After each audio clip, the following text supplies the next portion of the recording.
Hello everyone, Ron again. So, I stated at the beginning of the last video that originally I made one long video that discussed this topic, but it would have been too long. So I decided to just split it in two. But then actually I didn't like the second half where I explained it. It was too confusing and weird. So I decided I'm just going to scrap that and do it again. So, I started off with a recap of what an ADSR envelope is. The attack time is how long until a sound reaches its highest point, or the length of the crescendo. The decay time is after it hits that highest point, how long it takes to decay until the sustain level. Sustain, let's go here actually. Sustain is how loud the sound is going to be if the note is held out, usually on the keyboard, or if you just press down in the digital audio. Think about a legato playing style. And the release is how long it takes for the sound to fade away. Keep in mind that's a regular ADSR envelope. Usually they're associated with volume, and that's the same kind that you have right here. It's a volume ADSR envelope, but we're going to talk about a filter ADSR envelope. Now this is mini synth, and it has specifically a low pass filter. So before that will make sense, we have to define what a low pass filter is. But it is exactly what it sounds like. It's a filter that only lets lower frequencies pass. So going to this parametric EQ, and I'm using the keyboard because it's mapped. So that's why the mouse is not moving. This is a low pass filter, and it will cut off everything that's higher than it. So if I was to move it down here, press play, see, it's only letting lower and lower frequencies pass. The opposite of that would be a high pass filter, which looks like that. It's only going to let high frequencies pass. So notice that as I move it to the right, it cuts off the lower ones. So for future reference, in dealing with a low pass filter, if I mean that the low pass filter is going and the cutoff frequency is becoming lower like this, I'm going to refer to that as closing because it's closing off the higher frequencies.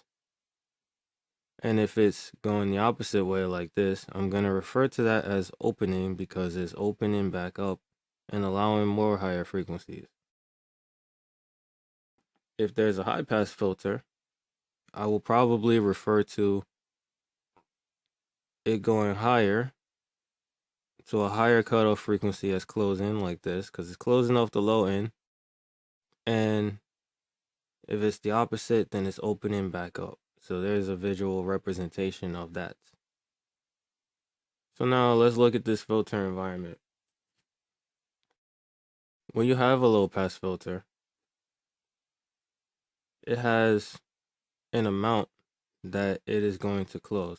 So that is what you could say is the degree of modulation is how much is it going to close over time due to this envelope. So let's say, oops, wrong filter. Let's say if the filter normally is here, the amount might reduce it such that it goes down here, for example. That's what the amount is. It's the difference between where it starts and where it's going because you're going to set the filter somewhere. And the purpose of the envelope is to make it change over time. Otherwise, you wouldn't need the envelope. You would just set the filter and leave it. But you want the sound to evolve because of the filter. The attack time is how long it's going to take to reach that point that you set from the point it's already set at. So you have the regular cutoff frequency that you set ordinarily, which we're going to say is right here.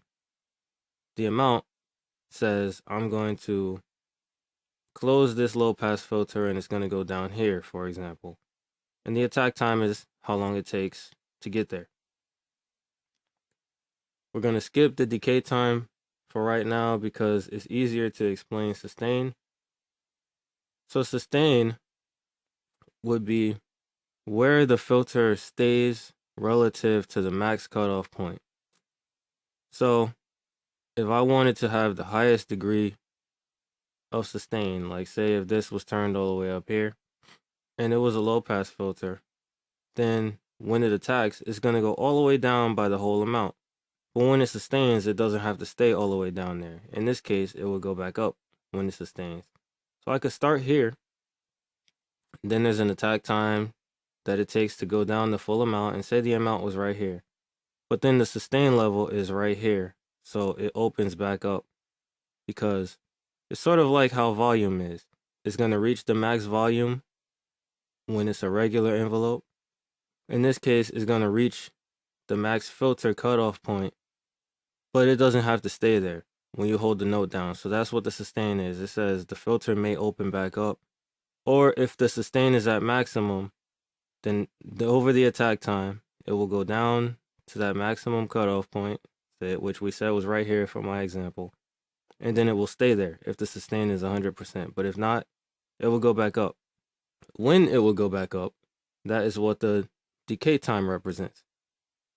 So the decay time is going to be how long it takes the filter to reach the sustain level after it reaches the final cutoff. So again, starting from the initial place we set the filter, there's an amount that is going to go down, which I have chosen to be by this node because it's easy to see. So it goes down this amount over the duration of the attack time, and it's going to reach this level, but the amount of time after the attack time is complete that it takes to reach this level is the decay time. So like I say, I started here, and then over the course of the attack, I went down to node 5. And then after the decay time, I'm going to go back to node 6 because node 6 is where the sustain level is. So you have the attack, which is how long it takes to get to the max cutoff, wherever it's going. You have the sustain, which is the cutoff frequency that it stays at when the note is held down. And you have the decay time, which is after it reaches that max cutoff point that the attack time has, then it's going to go take some amount of time to get back to the sustain point, which could be no time at all. It could go like that and then immediately go here if the decay time was lower. And then you have the release, which is the easiest to explain because it's just how long it takes for it to fall from the sustain level to 0 or for it being inactive. So in other words, when the release time ends, the filter is no longer engaged. So that's filter envelope ADSR. And there's a few more things to look at now that you know what a low pass and high pass filter are. You have keyboard tracking. Keyboard tracking happens because, let's say, again, back to this example, if my filter cutoff point is down here, but I want to play notes that are up here, and I want them to sound like the timbre of the sound I made, then that would be hard to do if they are being low passed because they're not going to be allowed to come through the filter. So what keyboard tracking does is when you play a higher note, the filter opens up with a ratio that will make the sound like how it does down here. It'll open up so it has the same sounding character. So if it sounds some way down here and I press a note that is higher up, the filter will say open up to here. And the more of that you set, the more it's going to open up to replicate the same sonic character. But if you are concerned about harshness in the top end, that's why there you can have less than 100%. By having less than 100%, the filter will open up less when you hit a key that's higher. The velocity, in this case, means that, well, velocity in digital audio is how hard the note is pressed. And it makes sense because, well, I'm a drummer, and I was taught that when you drum, it's not the amount of strength that you use that makes a strike louder, is how fast the stick hits the drum. So in other words, velocity is that same idea. So it makes sense to me for that reason. Because obviously, if you wanted a louder strike, you would either have to drop something that's heavier or you would have to strike faster.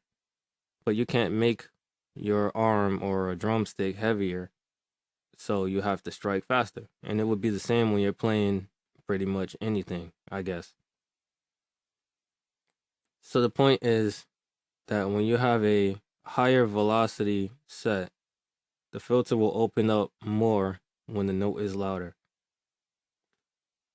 So if I play something that's very quiet and my filter, my cutoff is down here, then it might only open up this much. But if I play something that's really loud, it might do this. You know, depending on how much I have the velocity set. And what's cool is that it will respond to the ADSR envelope as well. So as the sound gets quieter, the filter will close again. So if I had a sound that decays, and it decays like a pad maybe, or it decays in like the way that reverb does, the filter could go like boom, and then it will close like that. So that's actually pretty useful if you choose to use it. Over here you have the X and Y grid. So if you remember from taking math, your favorite subject, the X-axis is horizontal and the Y-axis is vertical. The X-axis represents the low-pass filter, cutoff point, as you can see, cutoff right here. The Y-axis represents resonance, which we have discussed. In vocals, you want to take resonance out. But I did mention that resonance is not always a bad thing because resonance can change the timbre of a sound. So in this case, the sound will be caused to sound brighter by adding a resonance that is near the cutoff value. So if the cutoff value was right here once again, as I go higher on the Y-axis, it's going to introduce a resonance like this. And that's going to make the sound brighter overall. So that resonance will be like that. Because I want to emphasize the high end so that it will stand out in the mix. Rather than to just take away all these rather than just to take away all the top end of it and then have it disappear and sound farther away. Or have it sound muddy. It's something that's easier to understand once you see it. But that concludes the lesson for this video. That was all I had to cover. Moving forward, I'm going to continue covering this synthesizer to show you the different things about it. Probably the next one will be what an LFO is and how to use it. And then maybe I'll do the oscillators, well, the oscillator tab, and show what all of these different things mean, because then you'll know how to construct different types of sounds. And I'm going to be using mini synth, but you can do this in any synthesizer. And this video was a punch-in, but I'll probably leave the bonus that I had from before that was at the end. I'll leave that if there was a bonus. I honestly can't remember. I was going through the video and I was like, nah, I would have to change too much and punch in too many different places. So I really didn't watch the whole thing. But I think I made a bonus where I was... Nah, never mind. I don't think I made a bonus. I'm probably going to take this part out anyway, because what's the point of mentioning it if I didn't? But if you stuck around until this point in the video, I thank you for watching, and I hope that you learned something. Any questions or comments, leave them in the comments, or send me a message on social media. I actually put my information in the description in my profile now because it was just not there, which is funny. But if any questions, comment or DM me. So thank you for watching, and as always, have an awesome day.